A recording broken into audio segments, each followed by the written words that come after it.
Good afternoon, everybody. Welcome back to the Physique Decoded. I am your host, Richard from the Physique Code, episode 11 today. And today's going to be a fun episode because I always swore I wouldn't do an episode on performance enhancing drugs. But over the last few months, there's been some absolute horror stories that have been coming out. And I figured that we should get somebody to pop onto the podcast that is very, very knowledgeable in this area and give some informed, I guess, ideas on performance enhancing drugs and hopefully add some value to people that are potentially looking at using performance enhancing drugs or are currently using and are not informed. So without further ado, I would like to welcome to the show Matt, who is the co-founder of Physique Collective. So welcome to the show. Cheers, mate. Thanks for having me on. So Matt's somebody that I consider an expert on performance enhancing drugs. He is a online coach based in London, co-founder of the Physique Collective, which is an absolutely incredible coaching and educational company that works predominantly with we say predominantly with bodybuilders and coaches. Yeah, bodybuilders, physique, anyone that's looking for, I guess, the best level of physique development they can get and trying to educate themselves along the way. Yeah, absolutely. So I think you find Physique Collective do a lot of work with coaches, trying to help obviously coach them, but also upskill them in their knowledge to be better coaches as well, which I think is something that is a really is a good thing in the industry because that's only not only going to bring the coaches forward, but it's going to bring them as coaches forward as well. So very, very excited to have Matt on today because Matt is my go-to uh, colleague, friend, whatever you want to say on Let's say friend, Rich. We're friend. beyond we're Let's beyond roll with just friend, colleagues at right? this Okay, point. yeah, colleagues too professional on performance enhancing drugs. So without further ado, I want to jump into the first question. So I put up a poll on Instagram about 4 or 5 days ago, and I said, what questions do we have in regards to PEDs? And I think we got about 35 questions. I'm going to go out on a limb here and say about 25 to 28 of them were the same question. So I figured we should probably kick the podcast off with that. Now, in your opinion, and obviously this is very contextual, but as somebody Mm. that has been dealing with PEDs for a very long time, when do you think is the right time to consider going enhanced after being a natural athlete? So I'm going to sound like a politician when I answer this because I'm always making sure we go with a lot of context and nuance. So there's going to be people listening to this like, give me the fucking answer. But unfortunately, there isn't a straightforward answer. Now, what I always do is I look at the internet, I look at Instagram, and you look at people telling you one thing. People either saying you can't do it unless you compete, you can't do it unless you've been training for 10 years, you can't do it unless X, Y, or Z.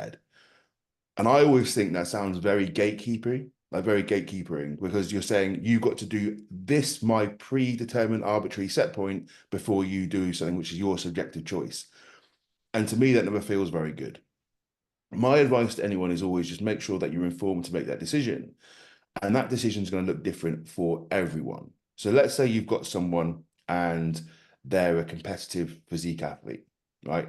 They've been training a number of years, they've got their, let's say, their training, nutrition, all their baseline behaviors are on point.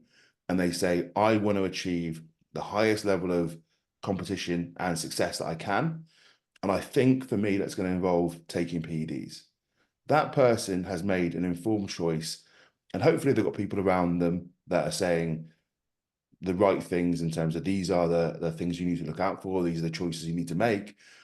And that person's probably quote unquote earned the right to do that because they've got a reason, they've got a decision, they've got all these other things in place to go and do that. That being said, you don't have to compete to do that. It's a personal choice. And you could say, and this is where I fell into it myself, I don't compete, but I said, in order to look the way I want and the way to have that kind of level of muscularity that I want, that's going to be a choice that I need to make. And that's a personal choice. No one else can say you should or shouldn't do that. As long as I know the risks, there you go. The only people I would probably say you shouldn't do it, and this is again very difficult to say because it comes with a lot of context as well, is sometimes you see people and they just say, I'm going to jump on gear. And these are people that haven't got their training, they haven't got their nutrition, they haven't got their lifestyle. They don't even know what sort of good nutrition looks like, what good training looks like. And they look at this thing in a bottle and say, that's a silver bullet. That's going to solve all my problems. And unfortunately, it will cause often more problems than good. But anything I ever say to people is, look, what's your risk profile? Right. And usually when you're younger, you'll say, I'll do anything. But as you get older, you realize that sounds like a very silly thing. Because I used to say stuff like that when I was younger. I don't care if I die, whatever. And as you get older, I'm 37 in 2 months. I think, how short-sighted was I saying that? I'm glad I did things in a very sensible way, because otherwise that would have led me, you don't know where I would have been, because these things aren't a toy. So to kind of like run around and maybe provide a bit of final answer to this is, does it match the goal that you want to achieve? Have you got everything in place to naturally to achieve that? Are you comfortable with the potential risks and side effects from that? Have you potentially got the circle around you in terms of good coaches, um, good people, good educators, etc., that you know what you're doing, and then you're comfortable with that like risk reward profile. And if it favors the reward, you're like, yep, this seems like a sensible thing to do. But again, relying on someone on Instagram's arbitrary choice for you to make a decision for you, again, is not something I'm a huge fan of, which almost sounds like I'm setting my own boundaries here. I'm saying you need to do these things, but it's your choice. Just make sure you're making the smart one, informed one within your risk profile. And I think you'll be well on your way, rather than taking a coach's or like an athlete's idea on it. Yeah, absolutely. And I think one of the key things there that you're saying is make sure it's an informed choice, because I feel Mm, um, there's a lot of with the popularity of performance enhancing drugs, obviously with social media and mm, physiques and things like that. We're getting a lot more people that are and coaches that are just sort of going straight into it without having knowledge themselves and trying to prescribe it to mm, clients to get faster results and things like that. Um, so obviously this is again why we wanted to be here today, because we want to mm. help people be more informed with the decisions that they're potentially going to make, and work out if it's actually the right decision for them, or they're like you said, looking for that silver bullet. Yeah, I think I always use the analogy of driving a car, right? And anyone that's heard me talk about drugs, I always use car analogies. So you wouldn't stick someone in a sports car if they didn't know how to drive. You'd be like, right, maybe we'll learn the skills of how to drive first. Otherwise, this car is going to end up wrapped around a tree. So you'll teach you how to drive. We're going to make sure that you've done your safety checks, you check your tire pressure, you wore a seatbelt, and then you can enjoy that drive however you like to do it. Some people want to go faster, some people want to go slower, some people hate sports cars, some people are obsessed with them. But you need to learn how to drive before you get in the thing. And no one is going, you know what, don't fancy wearing a seatbelt today. Everyone's going, I think I'll wear the seatbelt. And these are the kind of context and analogies I'll give, because people go, well, that makes sense. In that context, let's take the same mindset into PD use. Yeah, absolutely. And for me, one of the big things that I see in some schools of thought are getting a lot more popularized, which I think is a good thing, but then in others, I potentially think it's getting worse, is having blood tests done and getting your health checked Mm, pre usage of PEDs, and then continuing on as you're going, just to make sure that all mm. health markers are completely in order and you're as healthy as you can possibly be. So for people that potentially are looking at doing PEDs or are currently doing it and not doing blood work regularly, can you Mm. go through and explain some of the reason why it is so important to get your blood work done? Yeah, so if we start off looking at what are the side effects from anabolic steroids, first, I'm going to give, I'm not going to go through every single individual one, but we can categorize into kind of 6 different categories.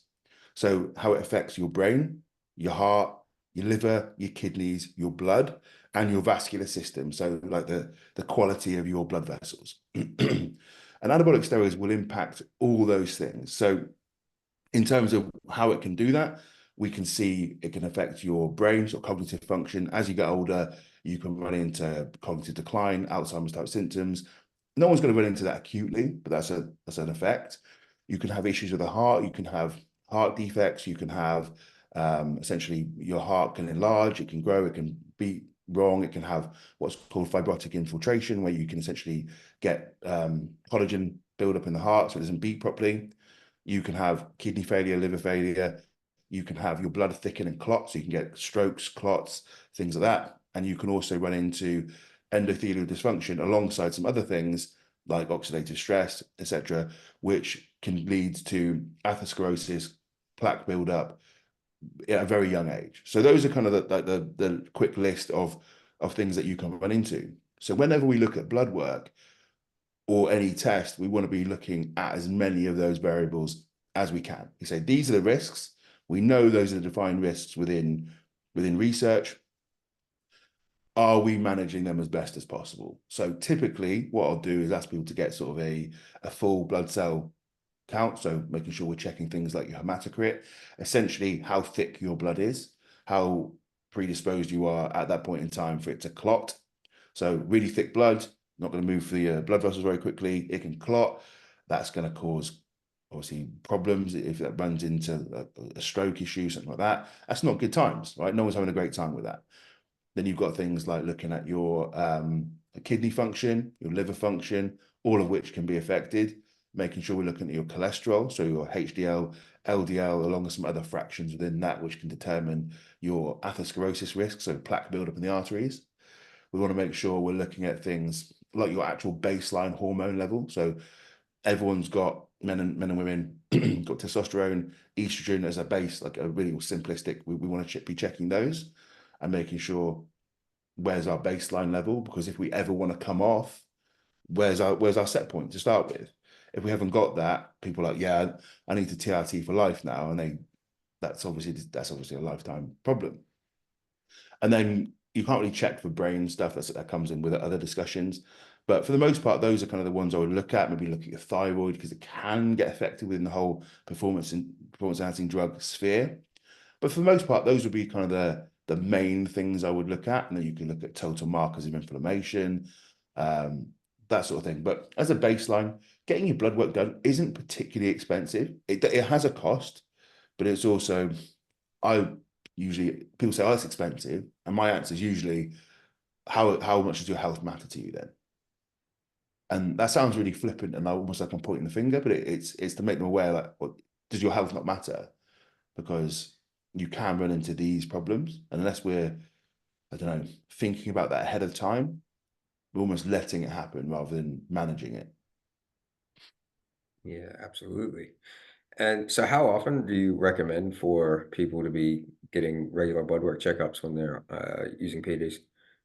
So I'll give you my coach's hat and then my real world hat. So in a coach's hat, I mean, it would really depend on the level of drug use, but in an ideal world, and someone had the disposable finances for this, every 12 to 16 weeks, again, you could probably space that out a little bit further if they were using lower doses. And as your doses increase, you'd want to potentially just get that checked more, especially if that person, and we've determined this through blood work, might be, I don't know, genetically predisposed to atherosclerosis issues or impaired cholesterol or whatever it may be, right? The more drugs you take, the more you get it checked. Again, using the sports car again, the faster you're going to go, the more you're whipping that car around, the more you probably want to get those tires checked, brakes checked, etc. But in the real world, I know, I've coached enough people to know, every 6 months is sensible. Just a couple of times a year, as a minimum, just do it a couple of times a year, just to keep an eye on things. Now, blood work is only a snapshot in time, so it's only at that moment of blood draw what was going on. It doesn't necessarily tell you the 6 months prior, but it gives you an opportunity to look under the hood and say, there is a problem right now, or there isn't a problem right now. The one issue with the blood work, and something I've gone into before, because it's fantastic, people are getting it done. but it only shows a singular moment. It doesn't say I was healthy before. It doesn't say I'm going to be healthy afterwards. So the more frequently we get it, the more, if we sort of plot it on a time course on a chart, you'd see, I'm seeing these problems come at me from a distance. I'm not just going one measurement here, I'm good or I'm bad. Like you've got a bunch of data leading up to that. Yeah, absolutely. And okay, cool. So is there anything else outside of blood work that you would recommend for people to be strictly monitoring while using PEDs? For sure. Yeah, absolutely. So blood pressure is a very easy one you can do at home. It's one of those tests that it takes 5 minutes and it can save your life. So one of the reasons we want to check blood pressure is if you're hypertensive, so you're above your normal blood pressure, which normal blood pressure is 120 over 80, right? If you run into over a period of time elevated blood pressure, essentially what we're doing is we're putting more pressure through the blood vessel system. We've got more pressure through the hose. And if that pressure's high for a long period of time, it might not break the hose, it might not break the blood vessels themselves, but it's going to affect all the systems within that. And typically, the one that gets fucked up the most is the kidneys. Our kidneys cannot repair themselves. Okay, so if we're running into high blood pressure for a long period of time, we're going to get kidney failure, which is going to lead to liver failure, which is going to give you a whole host of problems, and you can't repair that. The liver can like regenerate to some degree, your kidneys can't. And it's one of those tests where people go, "Ah, my blood pressure's fine." You look at them, they're like purple. We've all seen that guy who's at the gym who's like, you look at him, you're like, man, that guy's going to burst, right? And he's probably never checked his blood pressure in his life. It's a fairly easy fix to fix high blood pressure. There's medications, there's lifestyle interventions, there's diet, and it's one of those tests. If you just do it twice a week, once a week, right? And if you're hypertensive, we need to bring that down because it's so easy to fix. It's such a minimal time cost to for something that will change your life. Because I've seen people with kidney failure because of hypertension, and these guys are on dialysis machines. They're they've reduced their quality of life and quantity of life significantly just from not doing a simple check. You know, keep it like I appreciate some of the things I'm going to talk about in a minute. They're probably a little bit more expensive, but that as a baseline one, blood pressure monitor will cost you $30.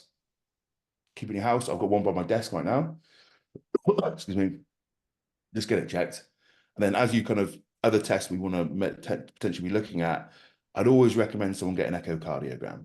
Certainly if you're looking to be sort of a competitive bodybuilder, certainly like pushing the envelope somewhat in terms of drug use, getting a baseline echo, essentially a 3D scan of your heart and say, right, this is the current situation my heart's in. These are the thickness of the walls. This is the health of the valves. This is what my heart looks like, right?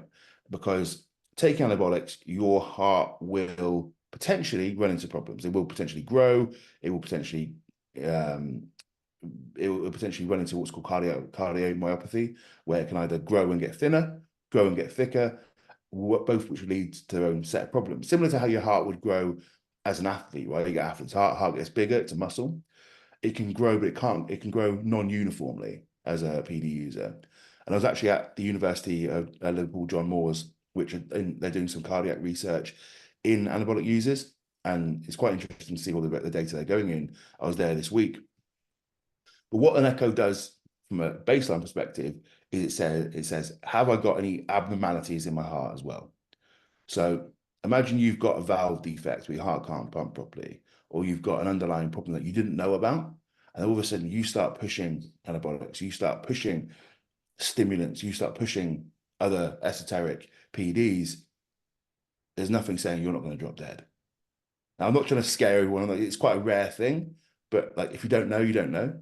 And I'm quite passionate about this topic because I've seen 2 people I know die from this. And it's thinking, and I'm not saying it was just the PEDs. I'm not saying it wasn't going to happen anyway. Like we've all seen loads of athletes drop down in the last couple of years, and it could be like underlying heart defects, whatever it may be. But get the test done if you're going to consider pushing this.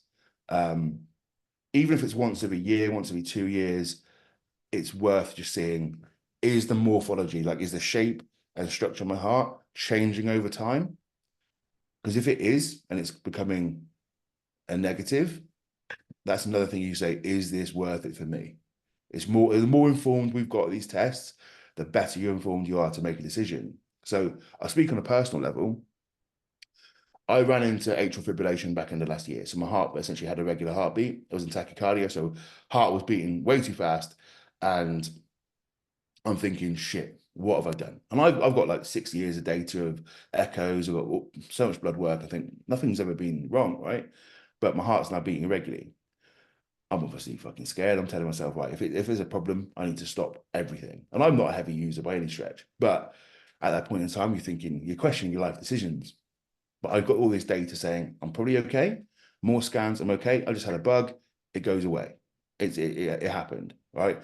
But it's one of those things I'll go, unless I had all this data, unless I had all this information, that could have been something where, let's say I ran into arrhythmia, so irregular heartbeat, and I had a defect and I was smashing drugs.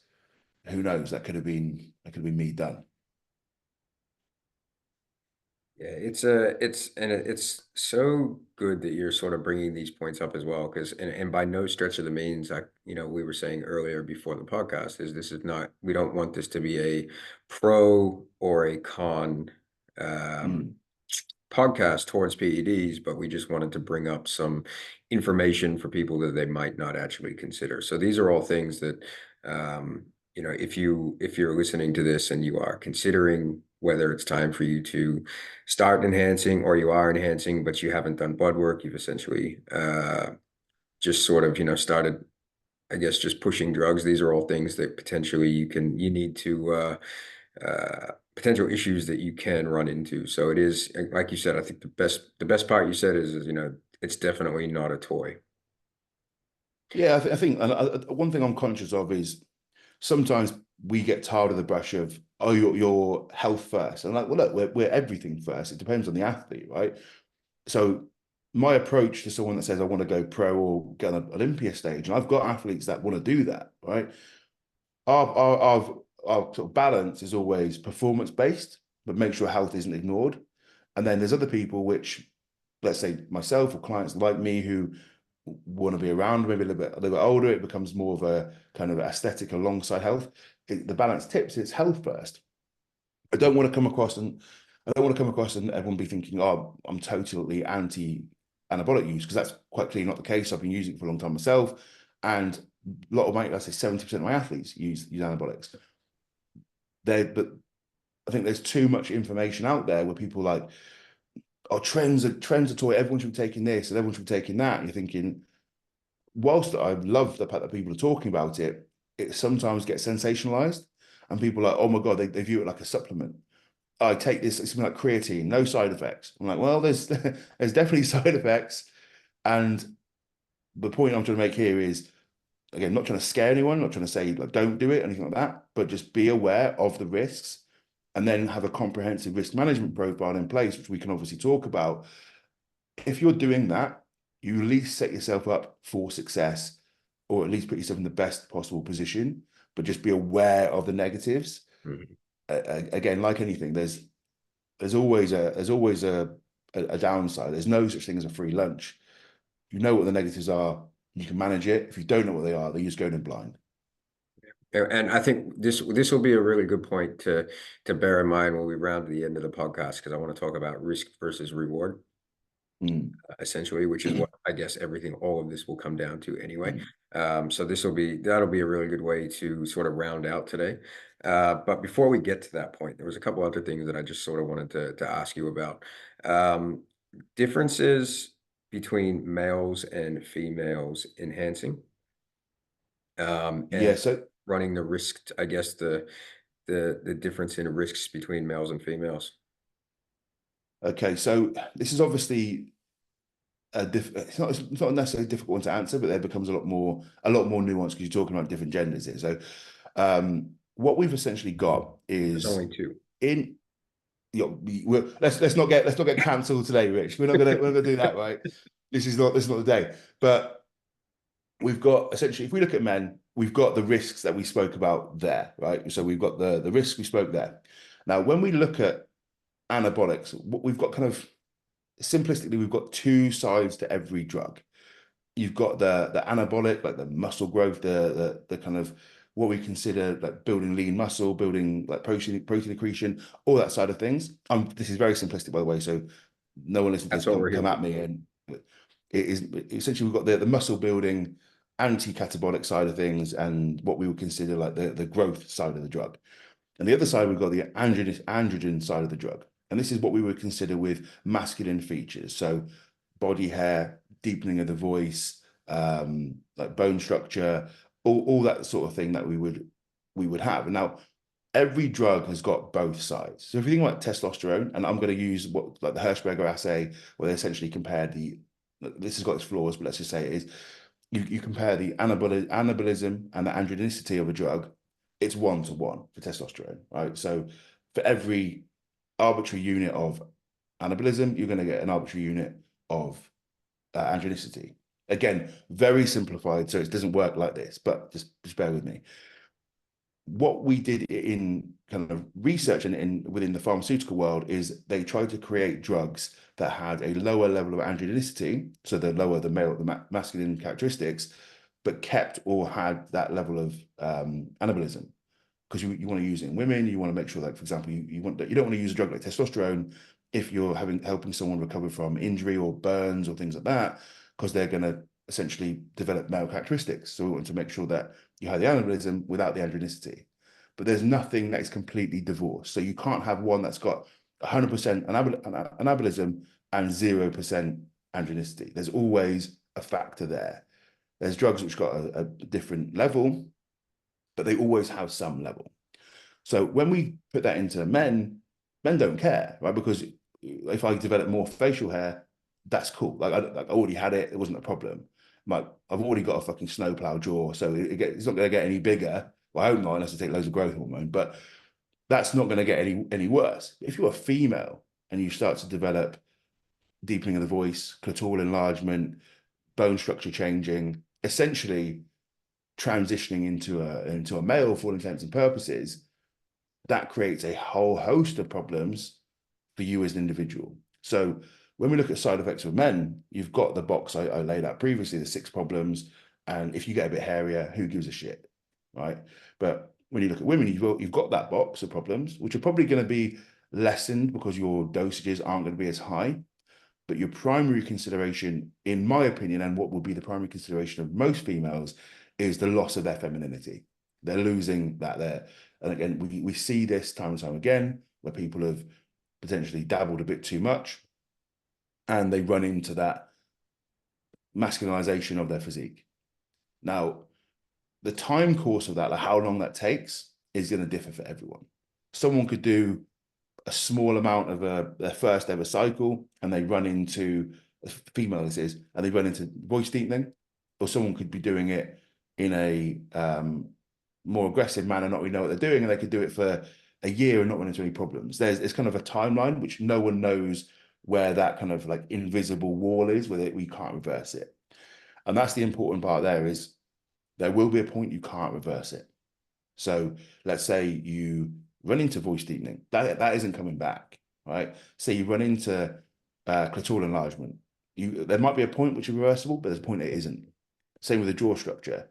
And we've all seen people potentially in certain divisions within female bodybuilding, whatever, where people say that looks like a man. Well, if intents and purposes, that's what's happened.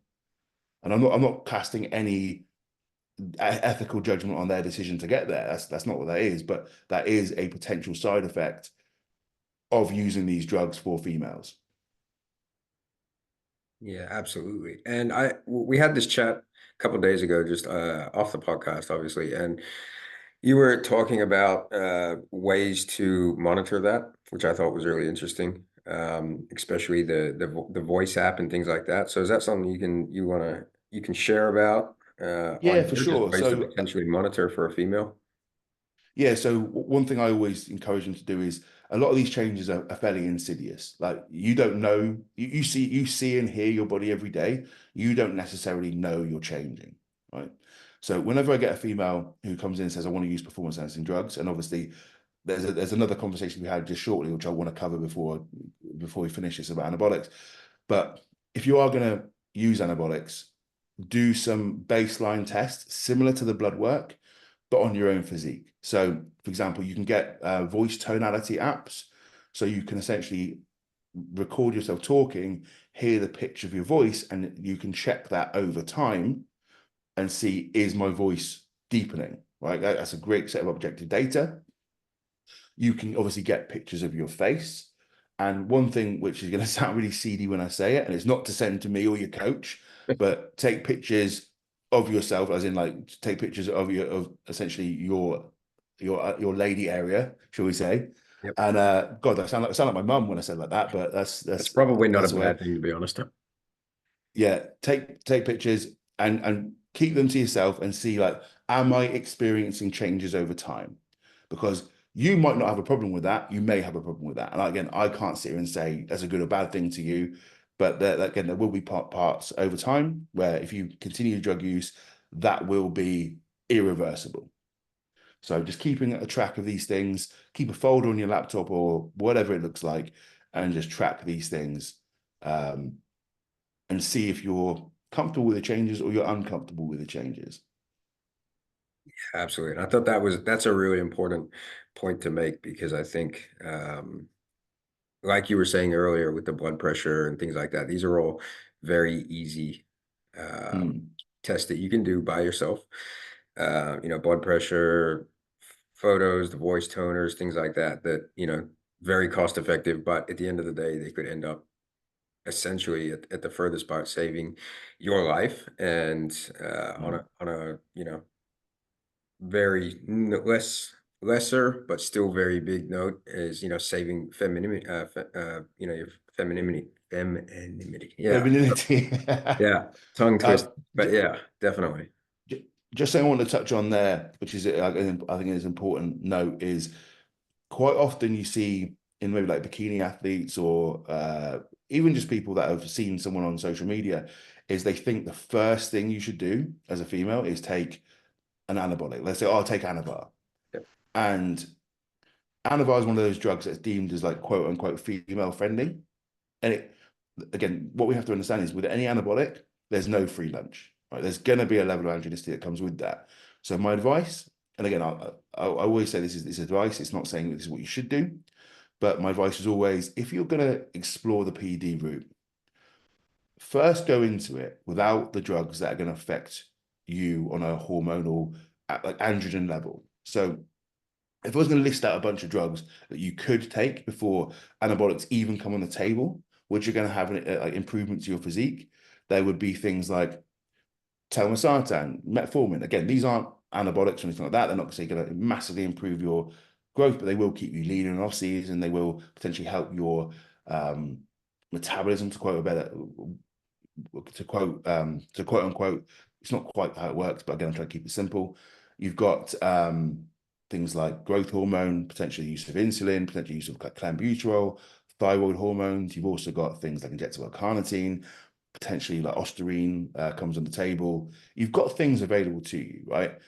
And they will have an impact in terms of your ability to grow muscle, all these other things, without having a permanent impact on your femininity, right? And then if you've kind of gone through that, you've decided this is definitely the route I want to take, making informed choices, as we spoke about, then antibiotics can come on the table, but understanding that there's no quote unquote female friendly drug. There's drugs which are better suited for females, but they're still going to androgenize you over time.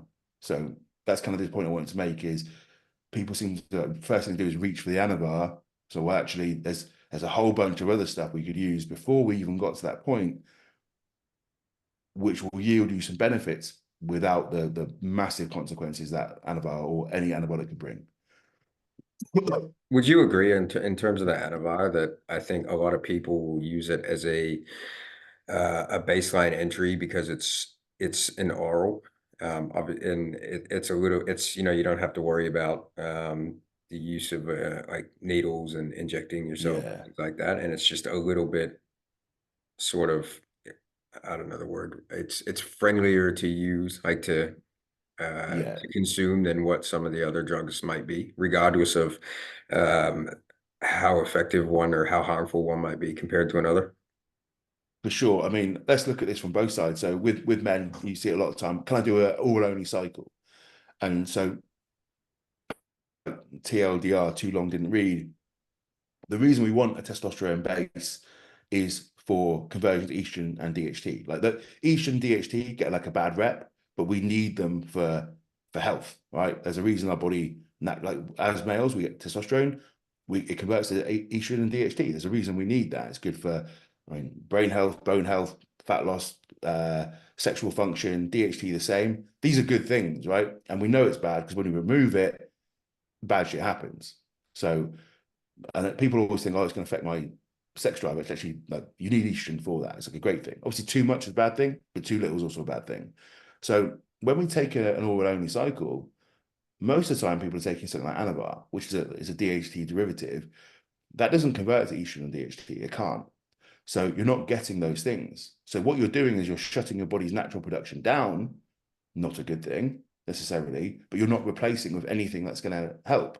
So whilst you will grow muscle, absolutely, it's an anabolic steroid, right? You will grow muscle. You're also putting yourself in probably the worst situation from a health standpoint. Right? I've got no estrogen, I've got no DHT, my sex drive is going to tank. I'm probably like I'm doing more damage to my systems because I haven't got protective estrogen there. Got no DHT, running into problems, right? And then when you put that over to females, you go, I can understand your choice to not inject for sure. And Anavar isn't the worst option we've got available to us, but there's also better options available potentially. So, and also people think, oh, I'm just taking a supplement because it's a tablet, right? I'm not injecting. So my advice to guys is, if you're not willing to inject, you probably shouldn't do this.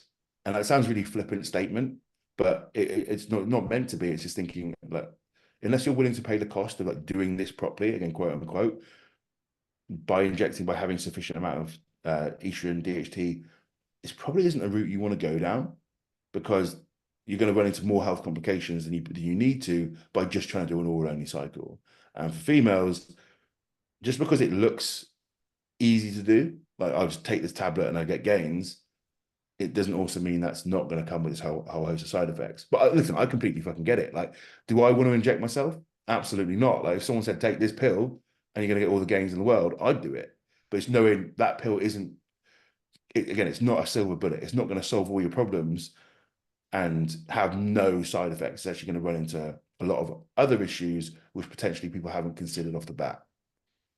Yeah, absolutely. And I think, coming back to it, I think where you're saying, if you don't want to, if you're not willing to inject, um, then maybe this isn't the right route for you. And it's the same, like when I think about that, and it's like, you know, how hard that is for you to do, and not the most enjoyable thing, but that is absolutely nothing in comparison to potential problems that you can have in the medium and long term by not doing it. So, that comes back to that whole risk to reward thing. And, if your priorities are, I will potentially sacrifice my health down the track because I don't want to do this small thing. Definitely have a look at where your priorities are for, your health versus, your what you look like in the mirror. So I think that's a great point. Yeah, I mean, cost is a funny one, man, because it's cost can mean a different but things. It can mean, am I willing to do this thing? Am I willing to pay for it? Like drugs are cheap, like relatively, anabolics are cheap. The stuff that's expensive is the blood work, is the supplementation, is the nutrition. So anyone could just go and pick up a vial of test or whatever and go to town. If you like, and I wouldn't. People are going to do it. People are going to do it regardless of what we say, and that's fine. Like, but as long as you're aware that there are the potential side effects with that, if you're happy to pay the cost and you're not willing to pay for the other stuff, then just be aware that you're probably going to run into some problems at some point, right? I'm not sat here saying you're a dickhead for doing that because that doesn't help anyone. If I start passing some moral judgment like you're an idiot, that doesn't help them. But going, have you thought about these things? And the reason I say you probably shouldn't do it isn't to be like you're an idiot, or anything like that. It's saying you're going to run into more problems than you realize right now. And the horrible part for me as a coach, and having seen so many people go through this and consultations weekly, is they're the people that are usually the people that run into problems were usually the people that said, I'm fine if it goes wrong. And when it goes wrong, they're like, holy fuck, I wish I hadn't done that. Because hindsight's lovely. It's a lovely thing. That's why I'm quite adamant, like, please be aware of the problems, because then you can make a choice. Because if you don't know what choice you're making and you do all these things, whose fault is it? But if you know the choice you're making and you choose to ignore it, there's going to be some level of ownership that comes with that. Absolutely. I think that's a great point. Absolutely. And coming back, circling around towards the end of this, because I know you got to get out of here in a minute, but Oh no, you take your time as long as you want. oh, even better. We could sit here all day, turn it into a three-part. Um, Coming back, like I think something that I wanted to get your thoughts on, and this is almost more of a personal, I guess, thought process here. Just before I actually started this podcast, I was I was just sitting on Instagram, and a really close friend of mine who's arguably one of the world's best natural bodybuilders, Brandon Kempter, Mm. and he put up an interesting reel on his Instagram story, which was about like social media and PED use. And how it's great that it's being talked about more, because back in, obviously, 15 years ago, it wasn't spoken about. But you're always going to run into that point. And I guess it's the same thing with training, where it's like, you know, there's good information, but now that it's more popularized on social media, there's just as much poor information coming out that people are getting. And I was just wondering, like, what, as somebody that's done so much research over the years, like, what are your views on, I guess, the popularity of it being a good thing, being a bad thing? Like, how do you see it? It's a really hard one to kind of answer that. To That's me, why I I think threw it at you. net is yeah, I'll go for ahead. I think net it's a win. I think in the grand scheme of things, it's a win. Now, that might be me sat in my echo chamber with the people I'm surrounded by and things like that. But when I grew up, the steroid cycles and everything was all on online forums. And you might have one person that kind of knew what they were talking about, but it was often take as much, generally, if I was going to distill the information down, take as much drugs as humanly possible, right? And you're going to get jacked. And you fucking will. Yeah, that'll work, right? But it comes with a laundry list of issues that we spoke about that potentially we're not aware of.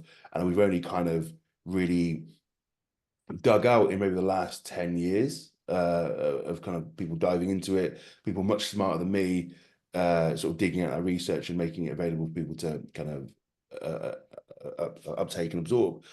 So I think on the one side, you've got people who've got access to more information than ever, and there's some incredibly intelligent people. And a lot of the PD educators that I see and I speak to, unfortunately, being the internet, people like to always like divide. You disagree on all this stuff. But I think if you took most PD educators and looked at the lens they're viewing things through, so let's say take Broderick, right? Broderick Chavez, great guy. I've consulted with him before. You've had I've him on the learned a podcast a ton couple from him. times. Yeah. I've learned a bunch from him. Really nice guy, right? And people like to say, "Oh, Broderick this, Broderick that," but you view it through his lens. He's viewing it through absolute high level performance for all my athletes, right? Health is almost not a secondary consideration, but like we're skewing that favor in terms of performance. So whenever he says something, you have to view it through that lens. Where there's someone, for example, like let's say Dean St. Mart, another fantastic PD educator I've learned loads from, he's viewing it more potentially on the health side. So those two might necessarily have different views only because of the lens they're viewing it through. So whenever we look at the PD educators, you look at what lens they're viewing it through. Well, both fantastic guys, just a different way of looking at things because they've got a different market. That's fine. And I think when you start to look at that, you realize these guys are all putting out fantastic information. I can look at that, see where I am on that spectrum, and get a lot from it. And we're at such a time where that level of information is never been as freely accessible. So that's a fantastic thing. And hopefully it should encourage people to do this in an informed, smart way to meet their specific goals. on the other side, you've got people who become more like social media influencers and kind of, I guess, um, I don't know what the right word is, maybe comedians, where they're just sort of saying, take loads of trend, bro. And these guys look sick, but they're almost, it almost becomes a bit of a joke where they're saying, we've all seen it, people saying, take loads of trend. And trends become this like almost like gimmicky thing. It's like, well, actually, trends like pretty fucking serious steroid with a laundry list of issues, like which we can go into if you want. But it's almost become like a joke. You've got these kids saying, I want to take trend because this guy's taking it. And you've kind of you've got this period of time where you've got more education than we've ever experienced ever. We've also got everyone popularizing the use of drugs, which no one should really ever be touching unless they've kind of gone through this process. And I guess it's what you're being exposed to. And ultimately, we were all fucking young and dumb at some point, Rich. And if someone said to me, take this thing and you get fucking jacked, and the way they're selling it is you're going to get all the girls, you're going to get muscles beyond like a superhero, and life's going to be fucking sweet, you'd probably take it too. Because I know I'm a fucking idiot, and I used to buy Celtec because I saw Ronnie Coleman promoting it, and I thought, that guy's natty, and I can get like that. And I look back and I go, you fucking idiot, Matt. But at the time, what's the difference between them selling a supplement or selling a steroid? It's just a thing that grows muscle at the end of the day that you don't know what it does. So it's a very difficult one to sit there and say. And this is why I sound always like a politician. It really depends on you. Just only thing I'd ever say is just have some critical thinking when you view these things, and also like view it who you're looking it through. So you mentioned the guy talked about it was a natural bodybuilder, right? So let's say you've got a natural bodybuilder and he's obviously a genetic freak because he's got to be if he's a top level natural bodybuilder. No disrespect to this guy whatsoever. I'm sure he works like fucking crazy because all natural bodybuilders I know, some of the hardest trainers, most disciplined people I know. So it's absolutely zero knock on this guy whatsoever. But he's obviously got fairly decent genetics, right? So he would never probably need to touch drugs to look fucking amazing. Well, you might have some dude sat at home who's got, let's say, below average genetics, who the only way he's ever going to look at all like what he wants, and you can argue the psychology of that whatever you want, but is to take something. Who's right? Well, they both are, and I think it depends where you're sat. And there's a guy at my gym called Joven, and he's a natural men's physique guy, and he looks insane. Like he looks better than 99% of people that take drugs. And we were chatting about PEDs, and he was like, I don't think I'd ever take them. I said, why would you? Like, why would you? Because you look phenomenal. Like I'd chop off a toe to look like you, mate. Like you look insane. So for him, he's not going to consume any of that drug information because he didn't need to. He looks amazing. For someone who's struggling, maybe in their head they tried everything. They'll go either way. They're going to get the drug information, but they're also going to listen to these other people. So really, it depends like where you're at, what position you're in, your genetic predisposition, your kind of where you are in your physique development journey, and what you've got available to you. And hopefully, with more PD educators putting out good information, it's going to hopefully overwhelm the noise of the shit information in the right circles. And ultimately, we can go philosophical on this one, Rich. Be the change you want to see in the world. I'm like bodybuilding with Gandhi. I'm not, it was a joke. But essentially, if I can encourage people to be a little bit more, I guess, aware of what they're doing, make smart decisions, go and listen to other people as well. Like, don't just listen to me or Physique Collective. Go and listen to the guys I mentioned. There's some real smart dudes out there, and kind of make an informed decision on where you stand on things. I think so. To kind of, let's say, finish up. There's more good information, more bad information than ever. Hopefully, people can see the good information, at least piques their interest and goes, that kind of makes sense. I want to dive a little bit further into that. Yeah, exactly. And I also think it's hopefully people when they're making, decisions and they're weighing up whether they want to do it or not and the risk reward, that they're not going to, specifically only use an entertainment platform like Instagram that may give you a 60-second video, which is, just none of it may necessarily be wrong, but on an entertainment platform, there's going to be a lot of buzzwords to try to get, eyes on it, and to be able to dig deeper in and look and find, like we say, a lot of the PED educators have membership sites, where you're going to get Mm, far better information and more in-depth information that it will help you, rather than specifically just watching an entertainment platform and then trying to make your decision off a 60-second reel, essentially, which is something that I think happens a lot in not just PEDs, but obviously in training and nutrition and mm, things like that on social media, which I think from a training perspective is where a lot of confusion can come in. And I thought it was really cool how you said it, which way you're looking through the lens, because a lot mm. of the training is actually, Oh, the nutrition is gone actually blurred. quite similar, where it's the principles of hypertrophy training are relatively, everybody has their own sort of twist on it, but they're Mm, relatively similar, like making sure we're eating enough protein, progressively overloading your weights, things like that. And it's similar in the PED world, where a lot of the people, when you look at the base principles, they all do generally line up. And it's just, you know, powerlifters tend to want to train in lower reps and barbell back mm. squat, whereas people that have never done powerlifting or potentially maybe aren't that strong but are jacked may, want to do things a little bit differently. So I think that's a really Mm. cool point, and how much that is the same between the PED world versus training versus nutrition, through social media. So yeah, like, being able to encourage people to, look at membership sites, get consultations with people like yourself that are very educated and can get um, non-bias opinions on what potentially they should be doing or shouldn't be doing. The one thing I wanted to add on to that as well is it's always worth, I think, as a PD educator, if I want to call myself that, just a general educator in general, but is not making the person feel like they're an idiot who's asking. And this is my probably biggest bugbear. And let's look back, like cast your mind back to when you're at school, Rich. I know you're not, we're about the same age, so we're old now, but when I was at school, they It's a used to while have ago. these big campaigns on don't do drugs, don't do recreational drugs, have safe sex, all this sort of shit. And what they used to tell you for drugs specifically was don't do drugs, right? They said don't do it. And they told you essentially you're an idiot for doing drugs. And look how that worked. Everyone does drugs, right? And what happened is that they realized this doesn't work. By telling people they're stupid for going ahead with their choice, all you're doing is you're making that an underground thing. People are getting hurt because they're taking untested drugs, and people are dying because they're just going to make bad choices because they're going to do it anyway. Like they're going to fucking do it anyway.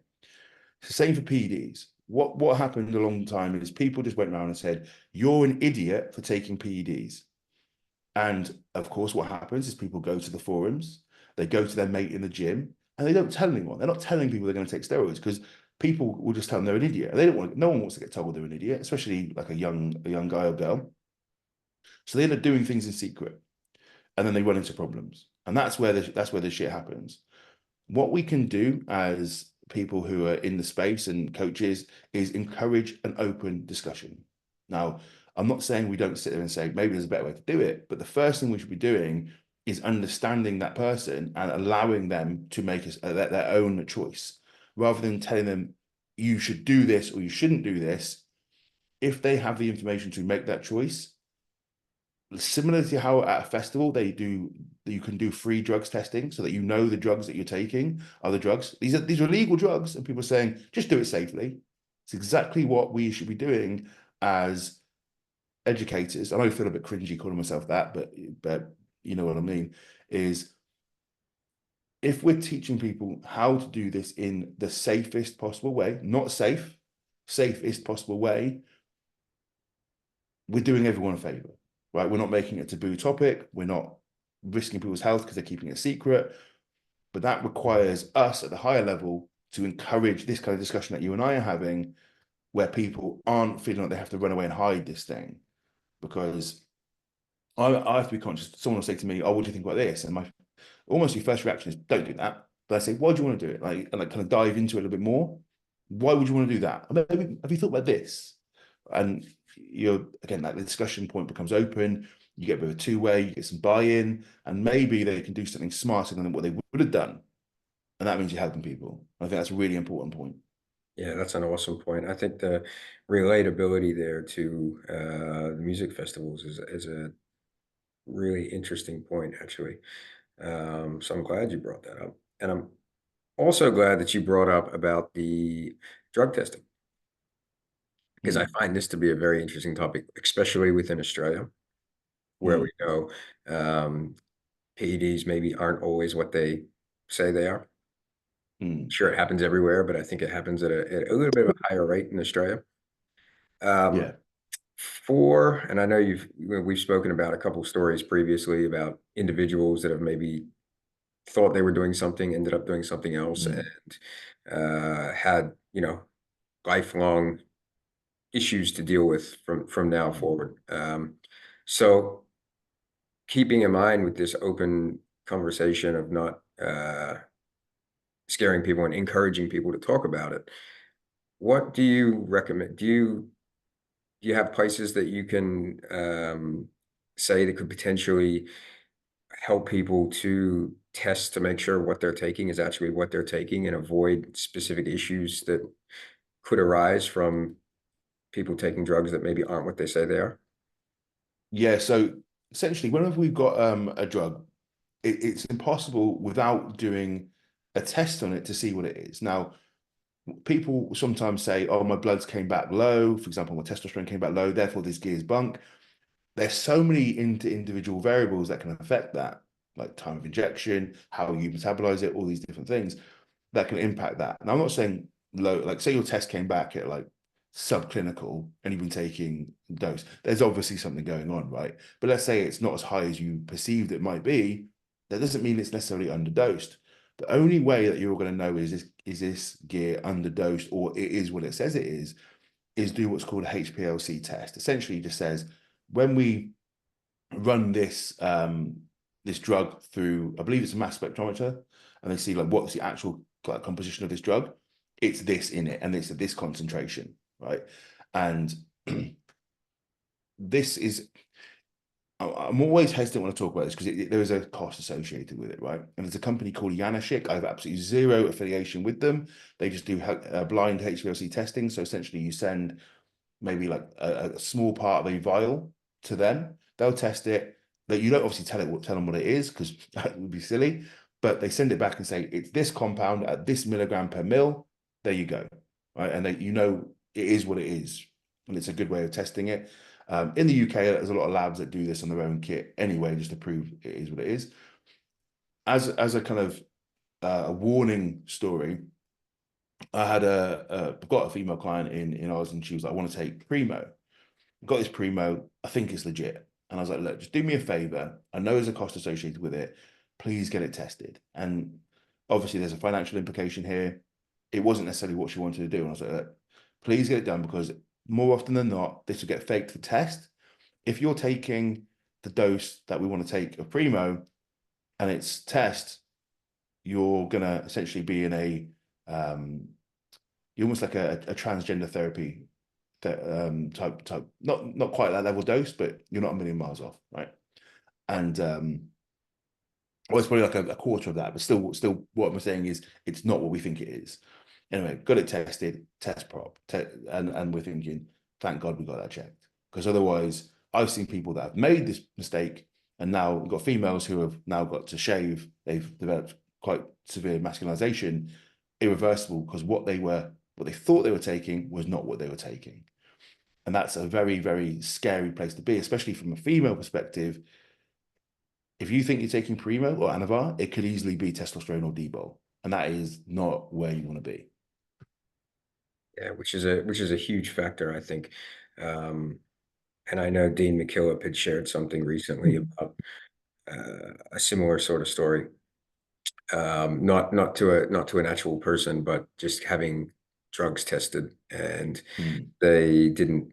It came back like something like chronically low. It was like 9% or yeah. something like that. Just something absolutely. So it's essentially just spending your money on nothing. Oil. Yeah, Yeah. Olive oil. yeah, olive oil. Yeah, exactly. So it is um, an important another important thing that I think people should add into their considerations if they want to do PEDs, especially, I would say, would you say males as well? But I would say maybe If especially, you're female, I think it's a bit of to me, it's a bit of a no-brainer. Unless you know your source is 100% legit, which is obviously like, how do you know? Oh, yeah. this my friendly drug dealer is telling me this Yeah. stuff's legit. Like, it I know a creates a guy. I bunch of know a others. guy that knows the person that makes it. Like, yeah, Yeah, yeah, yeah. that doesn't sound You good. start to think like, ah, this seems legit. Yeah, Um, and I would just advise that I know cost is important to everyone. I don't want to sound flippant and be like, yeah, fuck it, spend whatever. But it's like, what's more important to you? Getting this test done for, let's say, $100 or andronizing? Like, what's more important to you? And I yeah. think when you put it on the table like that, you're like, well, obviously, I can't sit and say, but for most people, it's more like, I'll fucking pay the $100. Let's look at the risk to reward in that situation. Yeah. And if anybody wants to know um, where to get that done, just flick either myself or Matt a message. And Yeah, I think if you just type in Janoschik, which is Janoshik yeah, onto Google, it should be your first search on there. But yeah, I've had tons of clients. I've used them before. Pretty damn good. And I mean, if you type it like some people like on Reddit, people will say like, oh yeah, this that, and the other, but they've always been legit when I've dealt with them. So I've had no issues. right. And then just to wrap it up today, a couple of things. Well, one main thing, one smaller part after. But the risk to reward, which is a comment that I hear you Mm. make quite a lot in terms of PEDs. So if we were to summarize today's, I guess, podcast section on PEDs, would you say in a roundabout way, it's getting as much education as you can and then weighing up your, as you say, risk to reward on whether uh, A, you want to enhance, and Mm. B, also how much do you want to enhance? Yeah, and also that can change over the timeline of your life as well. So if I use myself as example, so people don't know I'm kind of like chatting shit here, and it's like I don't want to use any of my athletes as examples. If you're in a position where I'm coming to 37, right? I started, I dabbled a bit when I was younger, but I started my kind of anabolic journey, if you want to call it that, when I was like 28. So fairly late to the game. I've been training a long time. And at that point in time, I went, I'm just going to get fucking massive. Right? I'm just going to get fucking massive. So I pushed the envelope a little bit, right? I pushed jog load up, pushed training. And I got fairly big for me. Like I'm not like my professional bodybuilder standards, fuck no. But I was fairly big, like 270-ish. And at the time, that was worth it to me. I was like, I'm happy to accept the potential risk of health and things like that. Now, as I started to get a bit older, into my kind of 30s and stuff, I was when, you know what, my thought process has changed. I'm not willing to accept that same level of risk. So I need to bring down my level of use because it no longer fits my goals. And you see this all the time with people that maybe been on stage, they pushed it for a bit, and they're like, I've got older, I've got kids, I want to be around for the kids. But you at every single scenario along that journey, myself or a client, they're making a call that's right for them. So again, just create an example. Say you got a guy who wants to go to Olympia. Are you aware of the risk? Yes. Are you willing to pay the risks? Absolutely, absolutely. You got another dude, let's say he's 25 and he's just got a young family. Are you willing to take this risk? No. Oh, okay. Where's your kind of risk threshold? Here. Cool. We'll build a plan around that. Right. And it's always that thing in mind. And that's going to influence the drugs used, the drug load, the supplementation, the health checks. All that is going to tie into that person's choice. And you know as well as I, Rich, there was a study done years ago about asking, would you take this pill? You win the Olympics, but you'd be dead in, what was it, 5 years? Would you take it? And a lot of people in their 20s were like, yes. But they asked them afterwards, like maybe in their 30s, and they're like, absolutely fucking not. So your risk profile is going to differ as you age, and as it should. Um, so it's not like a binary choice. It's like, yes, I do this thing. It's like, well, that's going to change as you go. But to kind of summarize, make the informed choice that's appropriate for your goals at that point in your life.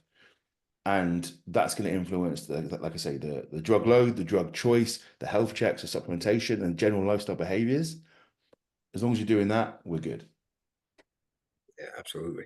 And I think I see that in myself as I get older as a coach. Um, which is, you know, pretty much to a T what you just said there, right? Because if you were to go back 7 or 8 years ago, I probably would have coached a lot more of the, you know, larger bodybuilders that Mm, obviously are classic physique guys, men's physique guys that were enhancing, and then wanting to enhance more and more and more. Fast forward that now, and I'm more than happy to outsource that now to people like you, mm, which obviously I've done uh, a fair bit because, for me, it's where at the stage I'm at in my life. It's like, okay, I don't want to be prescribing these things, but I also mm, know that, like we said earlier, they're gonna do it regardless. mm. And it's not me, it's not up to me to make that decision for them.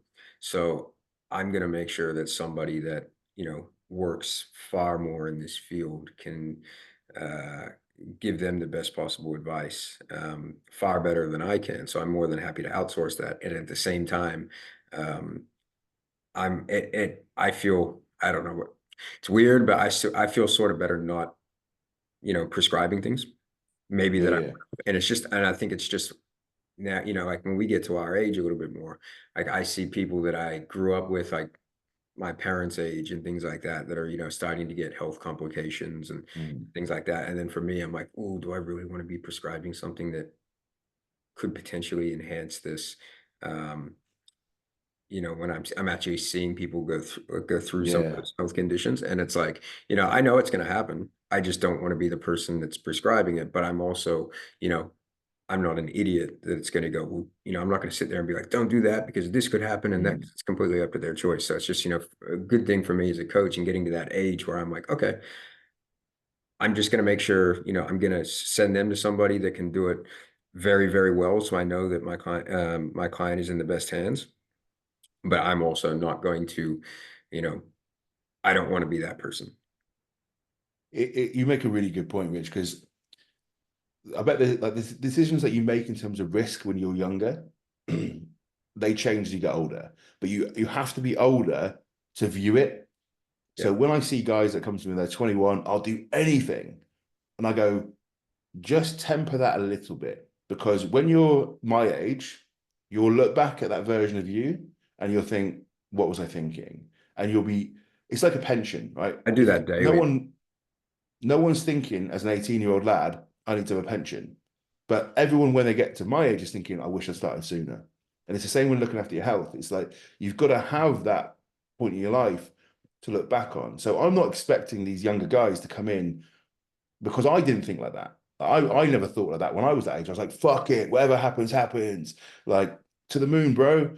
But now I look back and I think, right, I'm really glad I had good people around me because I think if you let 21-year-old me with anabolics, with my kind of like desire as a kid, I'll be fucked now. I can tell you that right now. Like I'm pretty lucky that I wasn't around it because I would have done anything and with no right to do because I would have been a shit bodybuilder. So with no right to. But I see guys like that they need people like not like us, I guess, to some degree, to have that perspective and say, not that you shouldn't do this, but just keep these things in mind because when you get to our age, you're going to be glad you did, but you're only going to realize that when you get to our age, and that's the hard thing. It's like it's almost like looking back in time, going, "Fuck, I wish I'd thought about that."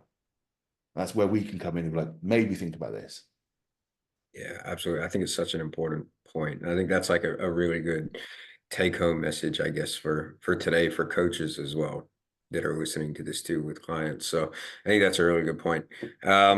We got to wrap today up, unfortunately. But this podcast, I think there's so much more to go through. So I think we'll probably have to do another one of these at some point Yeah, happy uh, to.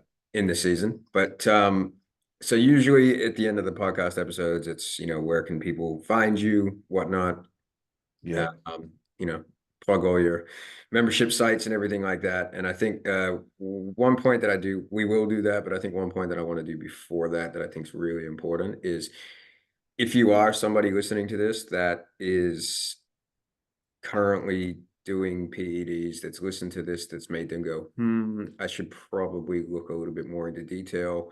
Or if you're somebody that is considering enhancing, and this podcast has left you with more questions than answers, definitely on my highest recommendation, please drop Matt a message and get a consultation in. It's essentially, one of the main parts of his job, and you will get the most unbiased knowledge um, that you're gonna get that I've come across in 15 years. So I think it I is, appreciate that. yeah. So it's like a uh, official plug, but I deeply mean that, and I think it's something that at at worst is going to make you efficiently better and healthier while you continue to do PEDs. And furthest case scenario could save your life, a 1 hour consultation. So I think, it's one of those things that the reason that I ended up wanting to do this, a PED podcast, which I said at the very start I was never going to do, is, just I think this is, again, not a pro or a con towards PEDs, but, that's why I wanted to get you on, because I know how unbiased you are towards this. And it was just going to be a podcast of information, things to consider so that we're not just being the 21-year-old versions of Matt and I. And jumping in and actually doing things properly so that you can if you're in bodybuilding, have a long career and also have a long and healthy life after it by managing all the risks as well as possible. And I think that's something that Matt's great at doing. So if you are looking at or thinking about it, or it's crossing your mind, please send Matt a message or an email and get a consultation booked in, because it'll be one of the best things you're going to do for your career. So with that, thank you for coming on today, Matt. And where can Cheers, man. people book in with you, get more information from you, just learn more than a 60-minute podcast? Well, firstly, thank you for the very kind words, mate. Always appreciated. So I'm mainly active on Instagram. It's Matt_Physique Collective. So we've got Physique Code and Physique Collective on the same podcast. So it's Matt_Physique Collective. I do a weekly free Q&A on a Friday. So if anyone wants to ask any question, I'll always cover that on a Friday. In my link tree, you can book in a consultation, you can inquire for coaching, I've got quite a lot of free resources if you want to grab that as well. And then we've also got Physique Collective. So Physique Collective is mine and my business partner, Joe's baby. Joe's incredibly intelligent guy. He's my business partner, great, phenomenal educator as well. And we own this business called Physique Collective. And that is a online membership site. It's $9.99 a month. And I'm going to be obviously biased, but I am trying to be as unbiased with this as possible.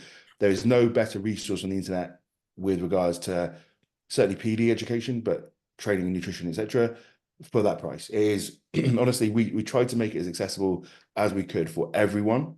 We have a forum on there, people ask questions, very interactive. We've got over like 400 videos on there now covering a whole host of topics, and it's very much a community feel. And again, what we try to do on there differently to most forums is you go on a PD forum, you ask a question and someone's like, you're a fucking idiot.